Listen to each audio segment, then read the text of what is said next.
أعوذ بالله من الشيطان الرجيم بسم الله الرحمن الرحيم يا أيها الناس قد جاءتكم موعظة من ربكم وشفاء لما في الصدور وهدى ورحمة للمؤمنين۔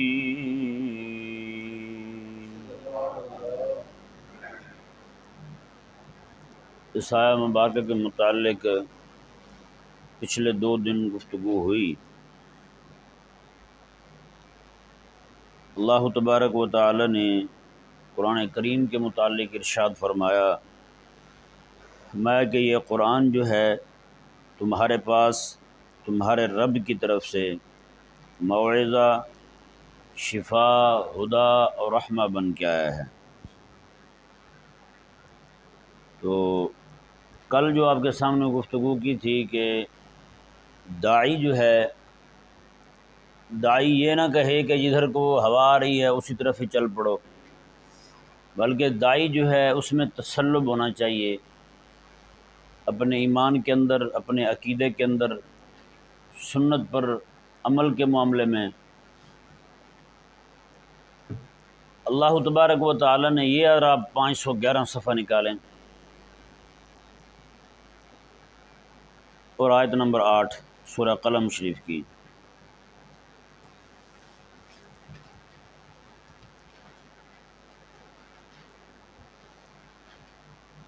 اس سورہ مبارکہ میں اللہ تبارک و تعالی نے اپنے حبیب کریم صلی اللہ علیہ وآلہ وسلم کو لوگوں کی باتوں میں آ کر کے منہج کو بدلنے سے منع فرمایا ہے۔ کہ حبیب پیارے آپ نے ان کی باتیں نہیں سننی، یہ جو کہتے ہیں کہتے رہیں۔ اللہ اکبر کبیرہ۔ یہ آیت نمبر 8 دیکھیں جی، اللہ تعالیٰ نے ارشاد فرمایا فلا تطع المکذبین، فرمایا حبیب جو آپ کے دین کو جھوٹا کہہ رہے ہیں نا، ان کی تو بات مانیں نہ، آپ ان کی بات نہ سنیں، آپ جو آپ کے دین کو جھوٹا کہہ رہے ہیں۔ اللہ اکبر کبیرہ۔ اللہ تعالیٰ یہ بھی فرما سکتا تھا جو کافر ہیں ان کی بات نہ مانیں۔ اس آیت مبارکہ میں مزید جو ہے وہ ایک نفرت دلانے کے لیے فرمایا حبیب پیارے وہ آپ کے دین کو جھوٹا کہہ رہے ہیں تو ان کی تو بات ماننی نہیں چاہیے۔ پھر اب دیکھیں ایک یہ آیت مبارکہ میں، آیت مبارکہ بظاہر خطاب آقا علیہ السلام کو ہو رہا ہے، لیکن مخاطب جو ہیں وہ آقا علیہ السلام کی امت کے سارے داعی ہیں، جتنے بھی دعوت دینے والے وہ سارے کے سارے اس کے مخاطب ہیں۔ یعنی اللہ تبارک و تعالیٰ نے سیدھے طور پہ ارشاد فرما دیا کہ یہ لوگ جو ہے نا آپ سے یہ توقع کرتے ہیں، آپ کو جو آگے کہتے ہیں آپ شرک کی مذمت چھوڑ دیں، آپ توحید کی بات چھوڑ دیں، آپ جو ہے وہ بتوں کی مذمت چھوڑ دیں، تو میں حبیب پیارے یہ آپ کے دین کو جھوٹا کہہ رہے ہیں اور آپ ان کی بات نہ کبھی بھی بات نہ مانیں ان کی۔ اللہ اکبر کبیرہ۔ پھر اللہ تبارک و تعالی نے اگلی آیت مبارکہ میں قیامت تک آنے والے وہ لوگ جو داعی کے راستے میں کھڑے ہو کر روڑے اٹکائیں گے ان کے متعلق بیان فرمایا۔ یہ ہر دور کے لوگوں کا یہ تقاضا ہے۔ وہ کیا ہے جی؟ دیکھیں اللہ تعالیٰ نے فرمایا ودوا لو تدہن فیدہنون۔ اللہ تعالیٰ نے فرمایا حبیب پیارے یہ کافر چاہتے یہی ہیں کہ آپ بھی نرم پڑ جائیں تو یہ بھی نرم پڑ جائیں، یہ چاہتے ہیں کہ آپ نرم پڑ جائیں، آپ ان کے بتوں کی مذمت چھوڑ دیں، آپ ان کے شرک کی مذمت چھوڑ دیں، آپ اپنی رب تعالیٰ کی جو توحید بیان کرتے ہیں اس میں تھوڑی نرمی لے آئیں، کبھی کبھی بیان کر لی، تھوڑی تھوڑی بیان کر لی، یا پھر یہ کہا کہ یار ہمارے رب کی بھی عبادت کر لو، بتوں کی بھی عبادت کر لو، اس طرح کر کے نرمی لے آئیں۔ اللہ تعالیٰ نے فرمایا حبیب پیارے یہ چاہتے ہیں آپ توحید کے بیان میں نرمی لے آئیں تو یہ آپ کو جو تکلیفیں دیتے ہیں اس میں نرمی لے آئیں گے۔ پھر آپ کے سالن میں کوئی گندی چیز نہیں گرائے گا، آپ کو نماز پڑھتے ہوئے آپ کی پشت مبارکہ پر کوئی اجڑی نہیں پھینکے گا، آپ کے راستے میں پھر کوئی کانٹے نہیں بچھائے گا، جی آپ کو کوئی تکلیف نہیں آئے گی، پھر نرم پڑ جائیں گے۔ یہ بھی بس آپ تھوڑا سا کام کریں، آپ توحید کے معاملے میں نرم پڑ جائیں۔ اللہ اکبر کبیرہ۔ تو اللہ تبارک و تعالی نے کیا فرمایا؟ حبیب کریم علیہ السلام نے تو ایک لمحے کے لیے بھی نہیں سوچا تھا کہ اس منہج میں کوئی تھوڑی تبدیلی لے آئیں یا نرمی لے آئیں یا ترمیم کر لیں، نہ کبھی سوچے نہیں ہے میرے آقا علیہ السلام نے۔ حضور نے یہی فرمایا کہ جو بیان کرنا ہے بس، ہیں جی، کسی کے پلے پڑتا ہے پڑھے، نہیں پڑھتا تو مزے کرے، ہیں، اللہ اکبر کبیرہ۔ تو اللہ تبارک و تعالیٰ نے واضح طور پر ارشاد فرما دیا، ودو، حبیب یہ چاہتے ہیں، لو تدہنو فیدہنون، آپ بھی نرم پڑ جائیں تو یہ بھی نرم پڑ جائیں۔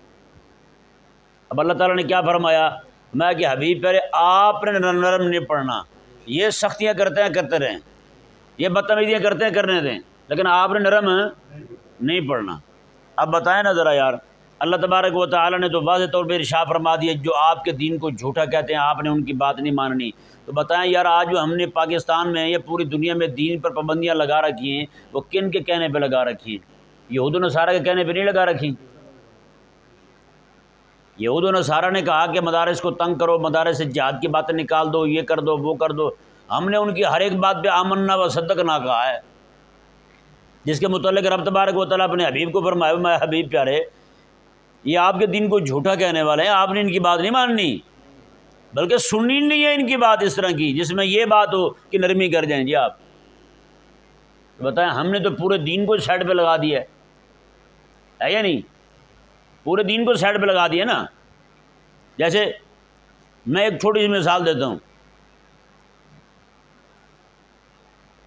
اب یہ قرآن پڑھ رہے ہیں، آپ قرآن پڑھ رہے ہیں نا، قرآن سیکھ رہے ہیں، بظاہر میں آپ کے سامنے بیٹھا ہوں، میں آپ کو پڑھا رہا ہوں، اس علم کو لانے والے میرے آقا علیہ السلام ہیں۔ کون ہیں؟ آقا علیہ السلام ہیں۔ تو حقیقت میں استاد تو میرے آقا علیہ السلام ہوئے، کیونکہ یہ آقا علیہ السلام کا لایا ہوا علم ہے نا۔ پوری امت تک جو قرآن پہنچ رہا ہے، پوری امت تک جو شریعت پہنچ رہی ہے، پوری امت جو آج نمازیں پڑھ رہی ہے، یہ ساری کی ساری میرے آقا علیہ السلام کی تعلیم کی وجہ سے ہے۔ اس سے ثابت ہوا کہ قیامت تک آنے والے تمام لوگوں کے استاد حقیقت میں میرے آقا علیہ السلام ہیں۔ جتنے بھی علماء بیٹھے ہوئے پڑھا رہے ہیں، یہ تو بظاہر یعنی کہ لگتے کہ ایسے استاد ہیں یہ، لیکن حقیقت میں استاد حضور ہی ہیں۔ نہیں سمجھا؟ جیسے میں نے پہلے روایت بھی سنائی تھی، قیامت تک کوئی بھی بندہ آیا مبارکہ سنے گا، کسی عالم سے بھی سنے تو باتیں وہ ایسے جیسے اس نے رسول اللہ سے سنی، میرے آقا علیہ السلام سے سنی، کیونکہ اللہ تعالیٰ نے ارشاد فرمایا کہ حبیب پیارے آپ ان کو تبلیغ کریں، ان کو بھی اور ان کے بعد والوں کو بھی۔ تو حقیقت میں تبلیغ حضور کی ہی ہے، حقیقت میں یہ فیضان جو ہے نا، یہ میرے آقا علیہ السلام کا ہی ہے۔ اب یہ ثابت ہوا دینی علوم جو بندہ پڑھے تو اس کے حقیقی استاد کون ہیں؟ میرے آقا علیہ السلام ہے یا نہیں؟ اچھا، اب ذرا تھوڑا سا دل پہ ہاتھ رکھ کے بتائیں، جو انگریزی نظام میں تعلیم پڑھے تو اس کا استاد کون بنے گا پھر؟ ہاں بھائی، جو انگریزی نظام میں تعلیم پڑھے، دینی نظام تعلیم کو چھوڑ کر کے آج ایک مدرسے کا لڑکا چھوڑ کر دوسرے مدرسے میں چلے جائے نا، استاد ناراض ہو جاتا ہے، استاد ناراض ہو جاتا ہے، یار یہ کیا کیا، ہمارے مدرسے میں پڑھتا تھا ادھر چلا گیا۔ ایک پرائیویٹ اسکول میں بچہ پڑھتا ہو، وہاں سے 4 بچے پڑھتے ہیں اکٹھے، ان کو چھڑوا کر کے آپ سرکاری اسکول میں لے جائیں، پرائیویٹ اسکول والا ناراض ہو جائے گا، یار یہ آپ نے کیا کیا، بچے چھڑوا لیے ہمارے اسکول سے، ہم نے اتنی محنت کی تھی۔ ہوگا ناراض نہیں ہوگا؟ ایک سکول سرکاری سکول ہو، ایک سکول سے چھڑوائیں دوسرے سکول میں لے جائیں، استاد ناراض ہو جائے گا۔ ناراضگی ظاہر نہ بھی کرے لیکن دل میں اسے تکلیف ضرور ہوگی، وہ کہے گا یار ہم نے اس کی بنیاد بنائی تھی، ہم نے اسے پڑھایا تھا، ABC ہم سکھانے والے ہیں، الف با تا سا ہم سکھانے والے ہیں، جب اس تھوڑا سا چل پڑا تھا پڑھنے میں آپ نے نکالا اور آگے لے گئے۔ یار یہ بھی تو بتائیں نا، جس مصطفیٰ کریم علیہ السلام نے کلمہ پڑھایا تھا اس کے مدرسے سے پوری امت نکل کے چلی جائے، پوری امت ہی کھڑی ہو جائے کہ جی ہم تو رسول اللہ کو استاد نہیں مانتے، پوری امت ہی دین چھوڑ کے نکل جائے، جناب بیٹیاں بھی چلی جائیں، بیٹے بھی چلے جائیں، کلمہ رسول اللہ علیہ السلام پڑھائیں، جی جہنم میں گرتے ہوئے امت کو بچانے کے لیے میرے آقا علیہ السلام اس طرح کمر میں ہاتھ ڈال کے کھڑے ہوں امت کے، اور امت جو ہے نا اپنی نجات دہندہ کسی اور کو سمجھ لے۔ میرے آقا صلی اللہ علیہ وسلم کا صرف یہ کہ جی حضور کا میلاد منانا ثابت ہے، بزرگوں کے عرس منانے ثابت ہیں، 11ویں منانے ثابت ہے، اور جب استاد ہی میرے آقا علیہ السلام کو نہیں مانا تو پھر کیا مانا ہے تم نے بھی، یہ بھی تو بتاؤ۔ سمجھ پڑا مسئلہ نہیں پڑا؟ اب اسی طرح کر کے یہ تعلیم، یہ نظام حکومت دیکھ لیں، حضرت ابوبکر صدیق رضی اللہ تعالیٰ عنہ والا نظام حکومت حقیقت میں میرے آقا علیہ الصلوۃ والسلام حاکم ہیں۔ جب تک حکومت حضرت سیدنا عمر رضی اللہ تعالیٰ عنہ کی تھی تو حاکم حقیقت میں کون ہے؟ میرے آقا علیہ الصلوۃ والسلام ہے۔ نظام حضور کا چل رہا ہے نا، حضور کا نظام چلے گا تو حاکم کون ہے؟ پھر حضور ہی ہیں۔ حضرت ابوبکر کی حکومت و نظام میرے آقا علیہ الصلوۃ والسلام کا تو حاکم میرے آقا علیہ السلام، حضرت عمر کی حکومت و نظام میرے آقا علیہ السلام کا تو حاکم میرے آقا علیہ السلام، حضرت عثمان غنی کی حکومت و نظام میرے آقا علیہ السلام کا تو حاکم میرے آقا علیہ السلام، مولا علی کی حکومت و حضرت امیر معاویہ کی حکومت، عمر بن عبدالعزیز رضی اللہ عنہ کی حکومت و جتنے بھی اس طرح کی حکومتیں آئی ہیں تو حقیقت میں حاکم کون ہے؟ میرے آقا علیہ السلام۔ کیوں؟ نظام حکومت حضور کا ہے۔ بتائیں آج نظام حکومت یہودی کا ہے تو حاکم کون ہوا پھر؟ یعنی امت نے حضور کو حاکم بھی نہیں مانا اور مناظروں میں جھگڑے، حضور مختار کل ہیں۔ میں نے کہا افسوس ہے تجھ پر بھی ویسے ہیں، حاکم یہودی کو مان لیا ہے، حاکم نصرانی کو مان لیا تو نے، استاد یہودی کو مان لیا ہے اور نعرے لگانا جناب میرے آقا علیہ السلام ساری کائنات سے زیادہ علم والے ہیں۔ وہ ساری کائنات سے زیادہ علم والے حضور ہیں، اعلم آقا علیہ السلام ہیں، ما کان و ما یکون کے عالم آقا علیہ السلام ہیں، اور پھر تیرے بچے پڑھنے کیوں چلے گئے؟ اس کا مطلب ہے یہ ڈھونگ رچا تھا تو نے مناظروں والا۔ تیرے بچے کی تعلیمی ضرورت اگر میرے آقا علیہ السلام کا نظام تعلیم نہیں کر سکتا تو پھر تیرے نعرے لگانے کا مطلب کیا تھا کہ میرے آقا علیہ السلام ہر چیز جانتے ہیں؟ اس کا مطلب یہ ہے کہ تو نے یہ مانا ہے کہ حضور ہر چیز جانتے ہیں، لیکن یہ نہیں مانا کہ حضور ہر چیز بتا کے بھی گئے ہیں۔ نہیں سمجھ آیا مسئلہ؟ زبان پہ نعرے اس بات پہ ہیں، مناظرے اس بات پہ ہیں کہ حضور سارا کچھ جانتے ہیں، لیکن عمل یہ ہے کہ اپنے بیٹے کو کہا کہ بیٹا میرے حبیب کا دین جو ہے نا تجھے روشنی نہیں دے سکتا، تجھے روشنی دے گا تو یہودی کا نظام تعلیم دے گا، بیٹا جا تشریف لے جا وہاں۔ کیا کریں گے یار؟ اور کتنا نرم پڑیں گے؟ یہ تو میں ان کی بات کر رہا ہوں جو مولوی ہیں، جو دائی ہیں، دائی کی بات کر رہا ہوں، جو دین کی دعوت دینے والے، علماء دعوت دینے والے نا، یہ دائی کی بات کر رہا ہوں۔ خود دائی جو ہے اس نے استاد یہودی کو مان لیا، خود دائی جو ہے اس نے استاد انگریز کو مان لیا، خود دائی جو ہے اس نے حکمران رسول اللہ علیہ السلام کو نہیں مانا۔ یار تمہارے مناظروں کو کیا کریں گے؟ صرف جلسوں میں بیان کر کے آقا علیہ السلام مختار کل ہیں اور لوگوں سے پیسے بٹور لیے، ہاتھ چما لیے، نکل گئے تم۔ یہ تمہارا فراڈ جو ہے ہمیشہ چلتا رہے گا۔ جی آپ ان کے بچوں کو دیکھیں نا، کہاں پڑھ رہے ہیں جی بچے ان کے؟ وہ تو بھی امریکن اسکول میں پڑھ رہے ہیں۔ میں نے کہا واہ واہ واہ واہ، رسول اللہ علیہ السلام کو استاد مانا ہی نہیں تم نے پھر۔ تو بھائی یہ چیز جو ہے نا یہ دائی کو تباہ کرتی ہے۔ میرے آقا صلی اللہ علیہ وآلہ وسلم نے جو نظام تعلیم دیا ہے، جو بندہ اس نظام تعلیم کو مانتا ہے، اسی کو پسند کرتا ہے، تو سمجھو رسول اللہ کو استاد مانتا ہے۔ جو آقا علیہ السلام نے نظام حکومت دیا ہے، ہاں جی، اسی نظام حکومت کو چلاتا ہے، اسی کے لیے تڑپتا ہے، اس کے لیے کوشش کرتا ہے، اس کے لیے جد و جہد کرتا ہے، تو سمجھو وہ حاکم بھی حضور کو ہی مانتا ہے۔ اگر اس کے علاوہ کسی اور نظام تعلیم کو سپورٹ کر رہا ہے، کسی اور نظام سیاست کو، نظام حکومت کو پسند کر رہا ہے، تو بھئی اس نے پھر میرے آقا علیہ السلام کو حاکم مانا ہی نہیں، حاکم نہیں مانا اس نے میرے آقا علیہ السلام۔ تو یہ اللہ تبارک و تعالیٰ نے واضح طور پہ ارشاد فرما دیا جی میں تم نے نرمی نہیں کرنی۔ اب دیکھیں نا ہندو، اور آج دیکھیں ہندو کو دیکھیں، باقی چھوڑیں، یہودی نصارہ تو بہت بڑے خنزیر ہیں نا، آپ ہندوؤں کو دیکھ لیں، ہندو کہاں کھڑا ہے اور آج مسلمان کہاں کھڑا ہے۔ مسلمان جو ہے اس نے کیا کیا، آپ کے اپنے حکمرانوں کو دیکھ لیں، انہوں نے جناب ان کی ماتھے پہ تلک لگوا لیے، ان جیسے کپڑے پہن لیے، بتوں کی مورتیوں پہ جا کے دودھ چڑھا دیا، کر رہے نہیں کر رہے؟ بتوں کی مورتیوں پہ جا کے دودھ چڑھا دیا اور مندروں میں جا کے گھنٹے کھٹکا دیے۔ یہ جناب ہمارے پیر نور الحق یہ جناب تشریف لے گئے سکھوں کے گردوارے کے اندر، وہاں جا کے انہوں نے ان کے پرساد کھا لیے۔ عمران خان رسول اللہ علیہ السلام کی بارگاہ میں جائے، ننگے سر جائے، وہاں گیا تو سر ڈھانپ کے گیا ہے کہ نہیں سمجھ آ رہا؟ اب دیکھیں یعنی مسلمان اتنے نرم ہوئے کہ انہوں نے جا کے ہندوؤں کی مورتیوں کو پر دودھ چڑھانے شروع کر دیے، اور ہندو آج تک اتنا سخت کھڑا ہے۔ مسجد خدا نہیں ہے، خدا کا ایک گھر ہے، یہ مسجد شہید کرنے پہ تلے ہوئے ہیں، شہید کر رہے ہیں مسجد۔ یعنی اللہ تعالیٰ نے فرمایا کہ حبیب پیارے آپ نے نرم نہیں پڑنا، یہ کہتے ہیں آپ نرم پڑیں تو ہم بھی نرم پڑ جائیں گے۔ آج مسلمان اتنا نرم پڑا ہے، اتنا نرم پڑا ہے، اس کے باوجود اس کتے کی سختی نہیں گئی۔ مشرک ہی کھڑا ہے، یہودی کھڑا ہے، نصرانی کھڑا ہے، ایک مسلمان ہے اپنا اسلام چھوڑ رہا ہے، ایک مسلمان ہے جو مسجد کو، ٹھیک ہے جو مسجد ہے گرا دیں، کچھ نہیں ہوتا، خدا تک جب بات پہنچے گی تو دیکھ لیں گے، نعوذ باللہ من ذالک۔ سچی کہہ رہا ہوں، اتنے دیوس ہو چکے ہیں یہ لوگ حکمران اور ان کے ساتھ والے لوگ جو ہیں، اللہ نہ کرے اگر یہ دشمن جو ہے نا کعبہ مشرفہ کی طرف بڑھتے ہیں تو پھر بھی یہی بیٹھے رہیں گے، انہوں نے نہیں ہلنا۔ کعبہ قبلہ ہے تو مسجد اقصی بھی تو قبلہ نا یار، یہاں کہتے ہیں یا رسول اللہ جہاں آپ کو ایک بار قدم پڑ گیا امت جان دے دے گی۔ میں نے کہا 16 مہینے جس مسجد کو میرے آقا علیہ السلام نے قبلہ بنا کے نمازیں پڑھی ہوں، 16 مہینے میرے آقا علیہ السلام نماز نہ شروع کرتے ہوں جب تک سمت سیدھی مسجد اقصی کی طرف نہ ہو جاتی ہو، تو آج امت اس سے اتنی بے پرواہی کیسے برت سکتی ہے، اتنی بے وفائی کیسے برت سکتی ہے اس قبلے کے ساتھ یار؟ 16 مہینے تو بتائیں نا، 16 مہینے حضور نے نمازیں پڑھی، جس میں آقا علیہ السلام کی 5 گانا نمازیں بھی تھی، حضور کی تہجد بھی تھی، اشراق بھی تھی، چاش بھی تھی یار۔ یہ تو تمہیں یاد آتا ہے میرے آقا علیہ السلام نے ہندوستان کی طرف منہ کر کے فرمایا تھا مجھے ٹھنڈی ہوا آ رہی ہے، یہ تو ایک بار حضور نے فرمایا، تو مسجد اقصی کی طرف 16 مہینے حضور نے منہ کر کے نمازیں پڑھی۔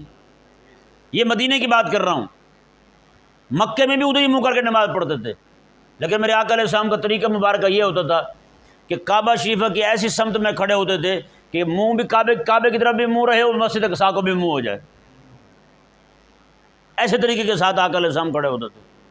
بتائیں پھر یہ سارا دورانیہ کتنا بنتا ہے، کتنا عرصہ میرے آقا علیہ السلام نے مسجد اقصی کو قبلہ مانا ہے، اسی کی طرف منہ کر کے نمازیں پڑھتے رہیں۔ آج امت جو ہے اسی قبلے کو دینے پہ راضی ہو جائے، ٹھیک ہے بھی کچھ نہیں ہوتا، گرا دیں۔ لعنت کرے خدا تبارک و تعالیٰ ایسے لوگوں پر۔ مجھے ایک دوست بتانے لگا، کہنے لگا جی میچ کو 2-3 دن پہلے ہوا ہے، کہتے میری امی کو اٹیک آ گیا۔ دوست نہیں ایسی، ایک دوست نے بتایا اس کی محلے میں ایک عورت ہے، کہتا ہماری خالہ ہی لگتی ہے، کہتا جی اس کو اٹیک آ گیا، بتائیں میچ کی وجہ سے۔ میں نے کہا جو قوم جو ہے نا حق کے لیے نہ روئے، جن کے دل میں حق کا درد نہ ہو، رب تبارک و تعالیٰ پھر باطل کا درد ڈال ہی دیتا ہے، ذلیل رب کرتا ہے ایسے لوگوں کو۔ پھر بس فرق یہ ہوگا قیامت والے دن، جی فلسطین والے جو ہیں اللہ تعالیٰ کے گھر کے لیے لڑتے ہوئے شہید ہو گئے، یہ حرام موت مر گئے، میچ دیکھتے ہوئے مر گئے۔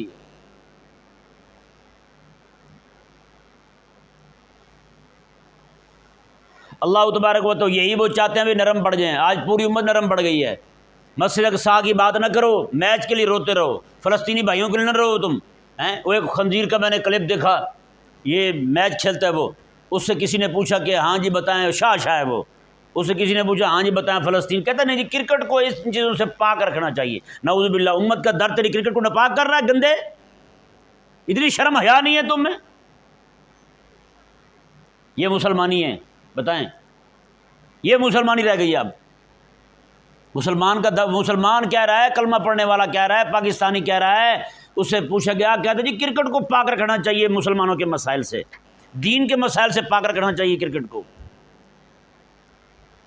اسے پتہ تھا نا جو لبرل مجھے چاہنے والے ہیں، اگر میں نے مسجد اقصی کی بات کر دی وہ تو سارے میرے ابے ناراض ہو جائیں گے مجھ سے، وہ تو پھر مجھے نہیں دیکھیں گے۔ اللہ تبارک و تعالیٰ یہ لوگ جو عزت چاہتے ہیں نا، اللہ تعالیٰ ان کو ذلیل بھی ویسے کرتا ہے، یہ بھی پکی بات ہے۔ جی ایک گیند ان سے چھوٹ جائے لوگ ان کو ماں بہن کی گالی دیتے ہیں، پھر لعنت نہ ہو ایسے منہ پر یار۔ چھکا مار دیں، ایک ہی گیند پہ چھکا لگا ہے، واہ واہ واہ ہیرو پاکستان کا، دوسری جناب وہ کیچ چھوڑ دیں تو کہتے ہیں لعنت دے رہتے، ماں بہن کی ایک کر دیتے ہیں پکڑ کے۔ بتائیں یہ عزت ہے پھر؟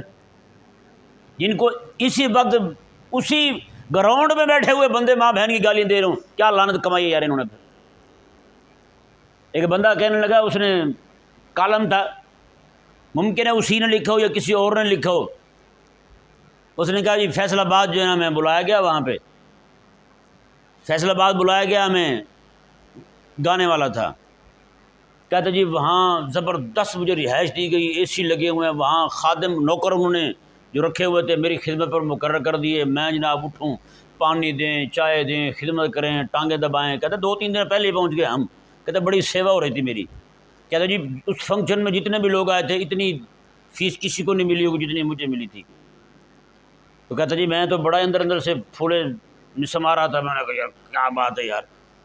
کہتا جی میں کہتا باہر نکل کے گھومنے گیا ایسے، تو چودھری صاحب جو ہیں وہ چھت پہ کھڑے تھے، کہتے جی وہ کہنے لگے اپنے نوکر کو، کہنے لگے وہ ایک کنجر نے روٹی دی تھی سی.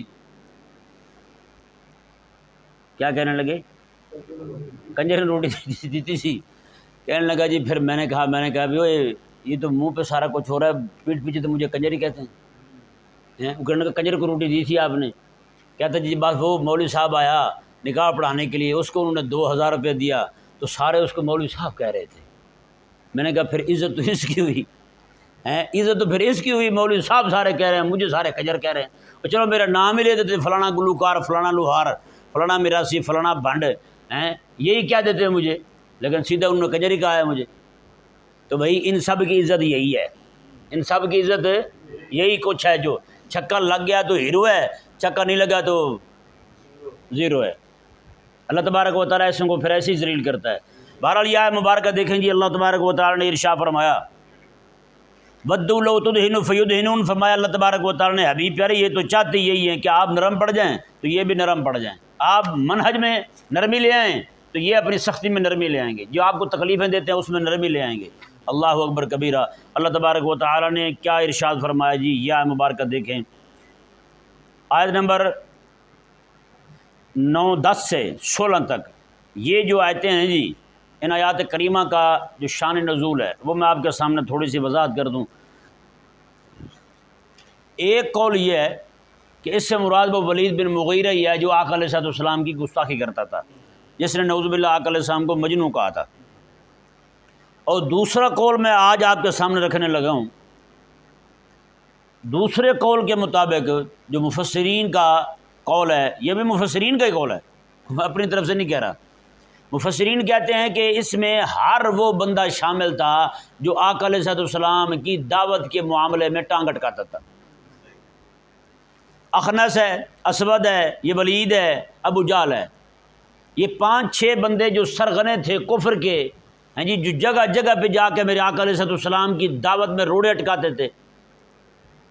آپ فرماتے ہیں کہ یہ سارے کے سارے اس آیت مبارکہ کے مصداق ہیں، سارے اس آیت مبارکہ کے مصداق ہیں.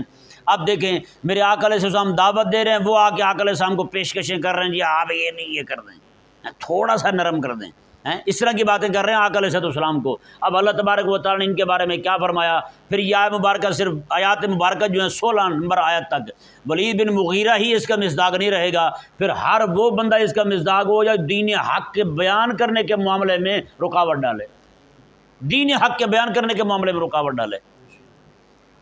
اب آیات مبارکہ کا ترجمہ سنیں اور مزہ لیں کہ جو بھی بندہ جس کو دین حق برداشت نہیں ہوتا، دین حق کے معاملے میں دائی سے لڑتا پھرتا ہے، اس بندے کے بارے میں اللہ کا قرآن کیا کہتا ہے.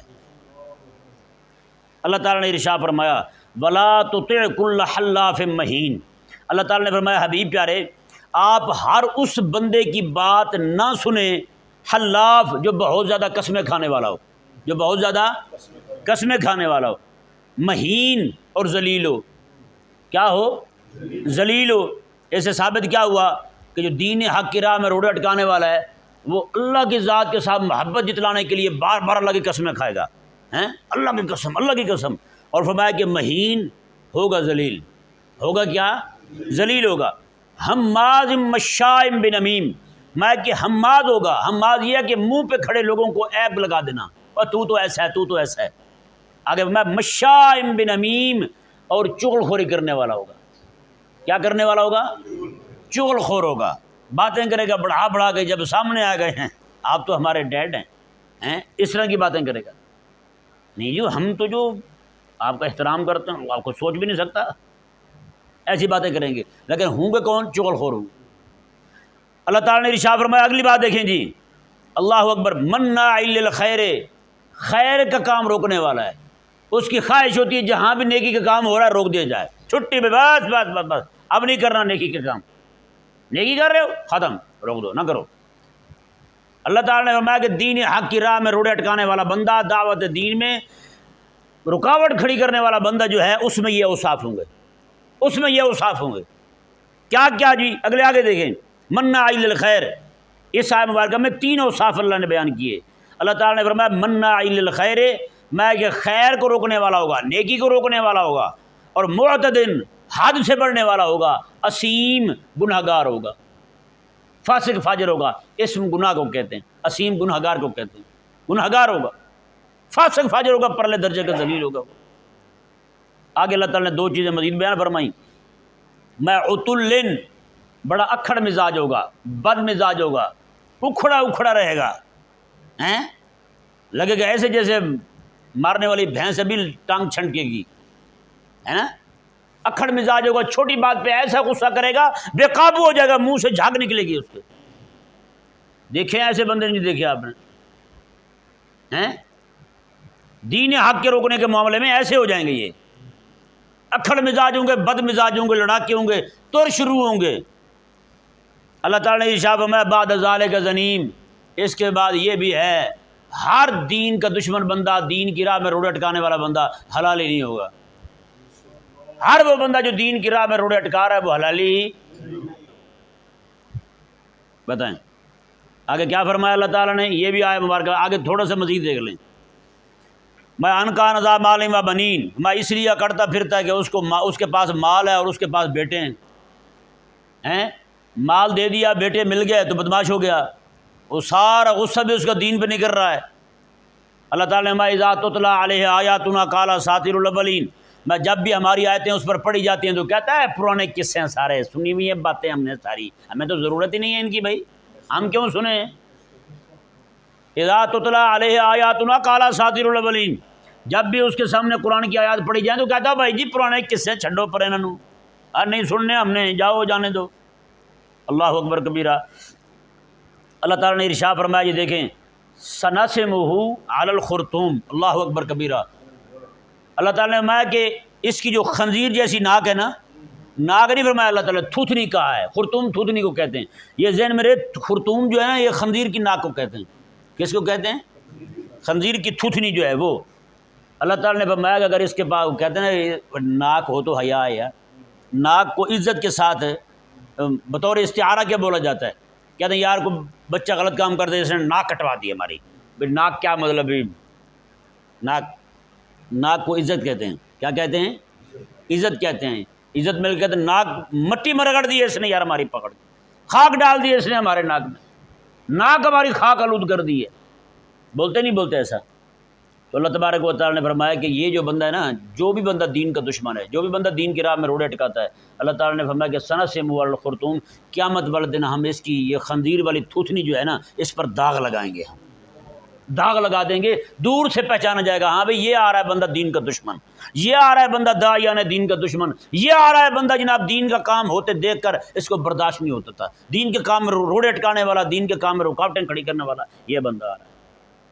بتائیں آج جتنے بھی لوگ IMF سے پیسے لے کے کھا رہے ہیں اور دین کی راہ میں روڑے اٹکا رہے ہیں، سب کے ناک خنزیر جیسے ہوں گے اور ان کے ناکوں پر جناب داغ لگے ہوں گے اللہ تبارک و تعالیٰ کی طرف سے۔ اللہ تعالیٰ کا وعدہ ہے قرآن میں کہ ہم جو ہے ان کی خنزیر جیسی تھوتنی ہے نا ناک ان کی، میں اس پہ داغ لگائیں گے۔ بتائیں جی پھر یہ آیات مبارکہ دیکھ لیں آپ، اپنے دور کے بھی دین کے دشمنوں کو دیکھ لیں، جو پچھلے دین کے دشمن گزرے ہیں وہ بھی دیکھ لیں، قیامت تک آنے والے اللہ تبارک و تعالیٰ نے یہاں پر اس مضمون میں اللہ تبارک و تعالیٰ نے داعی کے لیے اس کا منہج بھی واضح کر دیا کہ منہج میں تبدیلی نہیں لانی لوگوں کی باتوں کی وجہ سے، ساتھ اللہ تبارک و تعالیٰ نے دین کے دشمن کے لوگ، دین کی دشمنی کرنے والے جو لوگ ہیں ان کی اللہ تعالیٰ نے اصلیت بھی کھول دی کہ حلالی دین سے ٹکراتا۔ اللہ تبارک و تعالیٰ سمجھنے کی توفیق۔